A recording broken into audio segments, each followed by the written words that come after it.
Welcome. In front of me is an OSCAL Tiger 12, and today I will show you how you can record a screen on this phone. So to get started, you want to pull down your notifications by swiping down from the top of your screen and swipe down once again to extend the list of visible toggles. Now on one of the pages we should have our screen recording visible. For me it is right over here, but if for you it's on some different page, you might need to swipe to the left to see obviously other pages. Anyway, once you see this toggle, which should be added by default, simply tap on it, then select OK.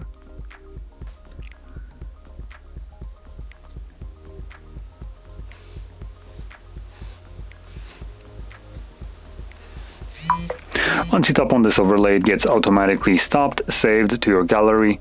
So let's open up our Photos application. There we go. So we can play it back. Now, unfortunately on this device it is being stored under Photos, so basically where you have all your photos, videos and whatever you have captured, and by the looks of it, it doesn't create an album, or you don't actually have access to albums, but it is stored in an album called Movies, which again, in that album you'll find things like your video recordings from your camera, selfie recordings, and downloaded media like TV shows and stuff like that, along with screen recordings. So it might be a little bit harder to find it down the line. But for me, I only have one, and you can see it right over here.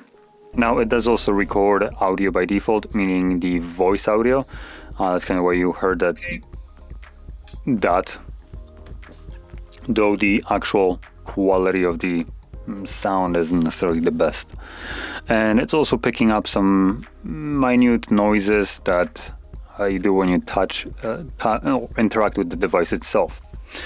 Now there should be options in here if we hold the toggle, so let's see. And yes, we do. So the options here are very minuscule. We can record microphone, device audio, and touches on the screen. And that's about it. So with that being said, if you found this video helpful, don't forget to hit like, subscribe, and thanks for watching.